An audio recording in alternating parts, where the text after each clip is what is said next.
কল্পনা করুন এমন একটি চাকরি পাচ্ছেন যেখানে আপনি প্রতিদিন 9 লক্ষ টাকা বেতন পান। হ্যাঁ, প্রতিদিন 9 লক্ষ টাকা, মাসে 50 লক্ষ টাকার বেশি এবং বছরে প্রায় 33 কোটি টাকা। এটা সরাসরি সিনেমার স্বপ্নের মতো শোনাচ্ছে, তাই না? কিন্তু আসল মোড় এখনও আসেনি। কোনো বস নেই, কোনো রিপোর্ট নেই, কোনো কল নেই, কোনো সময়সূচি নেই। আপনি যখন ইচ্ছা ঘুম থেকে ওঠেন এবং যখন ইচ্ছা ঘুমাতে যান। কেবল একটি নিয়ম আছে, কখনো আলো নিভে যেতে দেবেন না। হ্যাঁ, কেবল একটি আলো, সর্বদা এটি জ্বালিয়ে রাখুন।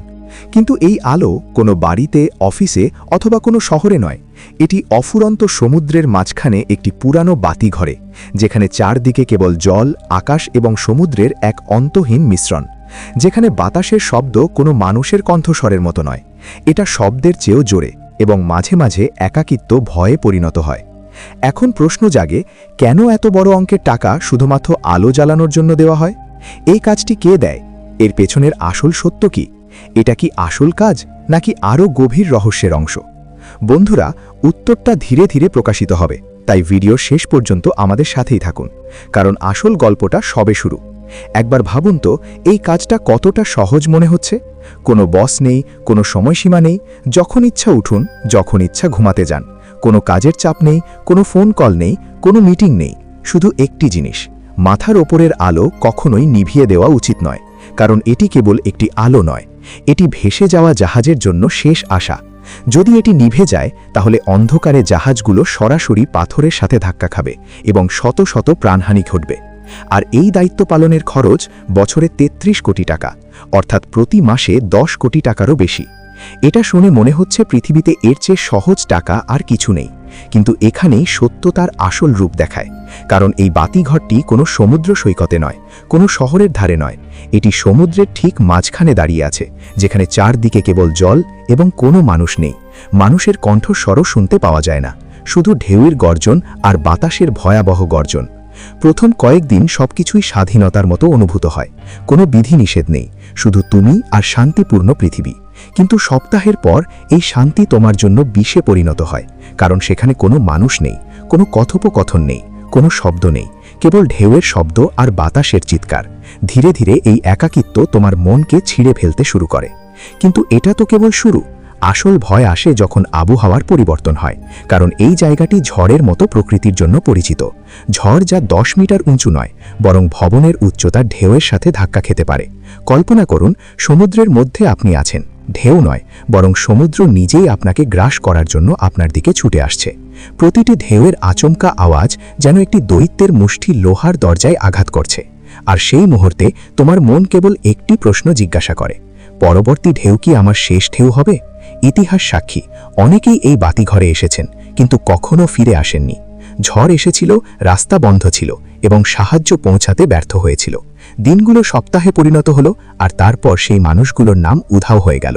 মনে হচ্ছিল যেন তাদের অস্তিত্বই ছিল না। এখন ভাবুন তো, কি সহজ কাজ মনে হচ্ছে, কিন্তু আসলে এটি ঝুঁকিপূর্ণ। এমন একটি চুক্তি যেখানে টাকা অনেক, কিন্তু দাম জীবন হতে পারে। তাহলে প্রশ্ন হলো, এই ভয়ের বিরুদ্ধে লড়াই করার জন্য কি 33 কোটি টাকা যথেষ্ট, নাকি এই চাকরিটি সোনার কারাগার, যেখান থেকে বেরিয়ে আসার একমাত্র উপায় হলো মৃত্যু? এবং যদি এই সব শোনার পরেও তোমার মনে এই আবেশ থাকে যে ভাই, আমি অবশ্যই এই কাজটি করব, তাই একটু অপেক্ষা করুন, কারণ এখন পর্যন্ত আপনি কেবল ভয়ের কথা শুনেছেন, গল্পটি নয়। এখন সময় এসেছে বোঝার যে কেন এই বাতিঘরগুলি তৈরি করা হয়েছিল, কেন তাদের আলো নিভে যাওয়া উচিত নয়, এবং কিভাবে তারা মানুষের চেয়ে সমুদ্রের গোপন রহস্য প্রকাশ করে। এগুলো এই উদ্দেশ্যেই তৈরি করা হয়েছিল, এবং তা জানতে হলে আমাদের অনেক পিছনে ফিরে যেতে হবে।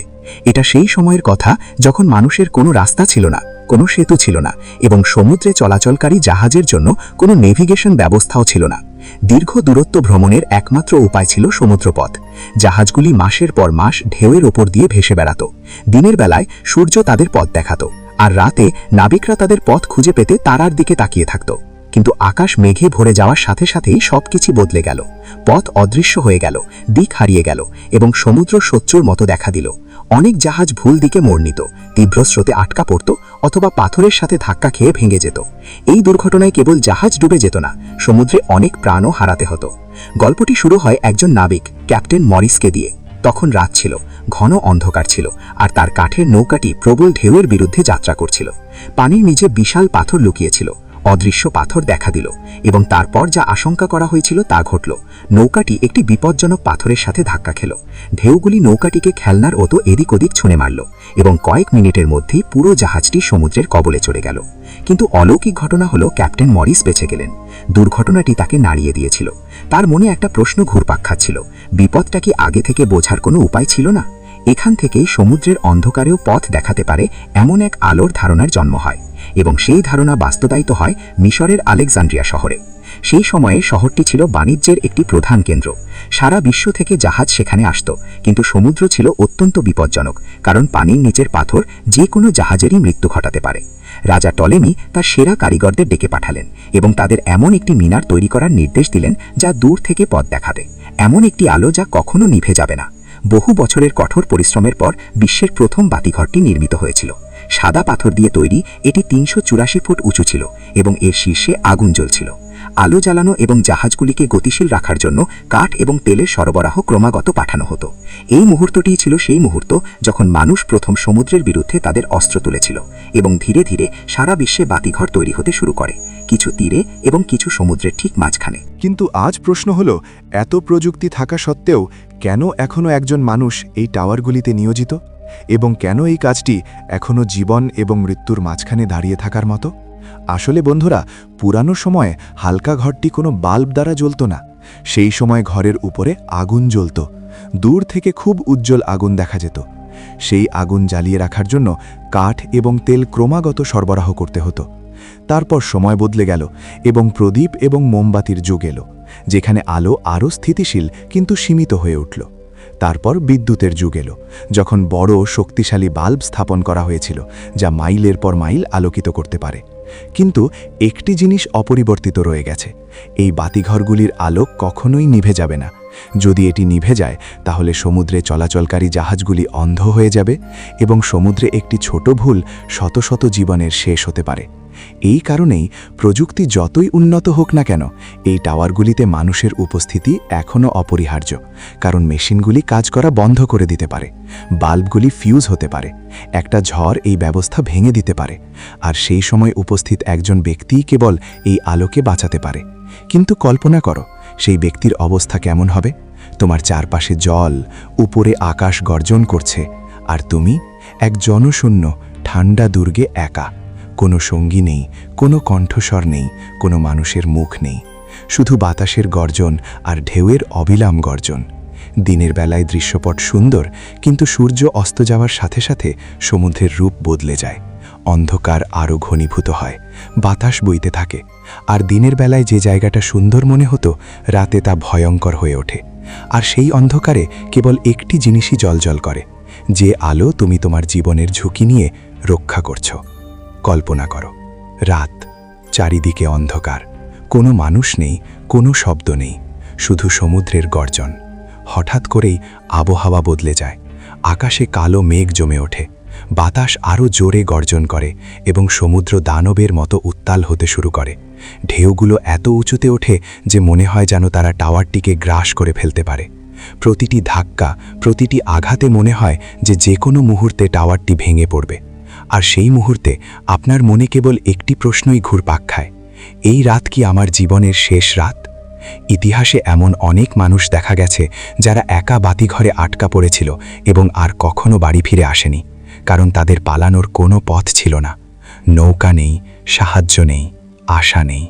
দূর থেকে দেখলে এই কাজটি শান্তি, নির্জনতা এবং প্রেমের মতো মনে হয়, কিন্তু বাস্তবতা হলো এই কাজটি প্রতি রাতে মৃত্যুর মুখোমুখি হওয়ার মতো। এখন প্রশ্ন হলো, এত টাকা কে দেয়? সরকার কেন এই বাতিঘরগুলিকে সচল রাখার জন্য লক্ষ লক্ষ টাকা খরচ করে? এটা কি কেবল জাহাজের নিরাপত্তার জন্য, নাকি এর পিছনে লুকিয়ে আছে কোনো গোপন রহস্য? এই টাওয়ারগুলি আসলে কোনো বেসরকারি কোম্পানির নয়, এগুলি সরকার দ্বারা নিয়ন্ত্রিত, নৌবাহিনী এবং উপকূল রক্ষীর মতো সংস্থা দ্বারা নিয়ন্ত্রিত। কারণ এই আলো কেবল একটি শক্তি নয়, সমুদ্রে ভাসমান শত শত জীবনের আশা এটাই। যদি একটি আলো নিভে যায় তাহলে কোটি কোটি টাকার জিনিসপত্র, লক্ষ লক্ষ নয়, এবং অসংখ্য মানুষ জলে চিরতরে হারিয়ে যেতে পারে। আর এবার আসা যাক সেই ভাইরাল দাবিতে, এই চাকরি কি আসলেই ৩৩ কোটি টাকা দেয়? উত্তর হলো না, এটি কেবল অনলাইনে ছড়িয়ে পড়া একটি ভুয়া দাবি। সত্য হল একজন বাতিঘর রক্ষকের বেতন একটি সাধারণ সরকারি চাকরির সমান। ভারতে এই কাজের জন্য সাধারণত প্রতি মাসে বেতন 30,000 থেকে 50,000 পর্যন্ত হয়। কিছু দেশে এটি 1 লাখ থেকে 1.5 লাখ পর্যন্তও যেতে পারে। তবে বিশেষ করে বিপজ্জনক অবস্থানের বাতিঘরগুলিতে কিছুটা বেশি বেতন দেওয়া হতে পারে। কিন্তু সেই কোটি কোটি টাকা ইন্টারনেটে ছড়িয়ে পড়া একটা মিথ্যা কথা। তবুও এই কাজটি সহজ নয়। একাকিত্ব, নীরবতা এবং প্রচণ্ড ঝড় এই কাজের অংশ, এবং এই প্রযুক্তিগত যুগেও এটি মানুষ হবার বিষয়। এটা অপরিহার্য, কারণ মেশিনগুলি ব্যর্থ হতে পারে, বাল্বগুলি ফিউজ হতে পারে এবং ঝড়ের সময় সিস্টেমগুলি ব্যাহত হতে পারে। যদি আলো নিভে যায় তাহলে এর পরিণতি মারাত্মক হতে পারে। তাহলে প্রশ্ন হলো, আপনি কি সেই ব্যক্তি হতে চান যিনি সমুদ্রের মাঝখানে দাঁড়াও, প্রতিটি ঝড়ের মুখোমুখি হও এবং কেবল একটি আলো জ্বালিয়ে পৃথিবীকে বাঁচাও? যদি তোমার উত্তর হ্যাঁ হয়, তাহলে মনে রেখো যে লক্ষ লক্ষ টাকা না থাকলেও সাহস টাকার চেয়েও বেশি মূল্যবান। যদি এই ভিডিওটি আপনার ভালো লেগে থাকে তাহলে লাইক করুন এবং নিচের মন্তব্যে আমাদের জানান যে আপনি সত্যি এই কাজটি করতে চান কিনা। এবং হ্যাঁ, এই ধরনের রহস্যময় এবং উত্তেজনাপূর্ণ গল্পের জন্য চ্যানেলটি সাবস্ক্রাইব করুন। আমাদের পরবর্তী ভিডিও সম্পর্কে সবার আগে নোটিফিকেশন পেতে বেল আইকনটি টিপতে ভুলবেন না। তাহলে বন্ধুরা, আরও একটি রহস্যময় ভিডিওর জন্য দেখা হবে।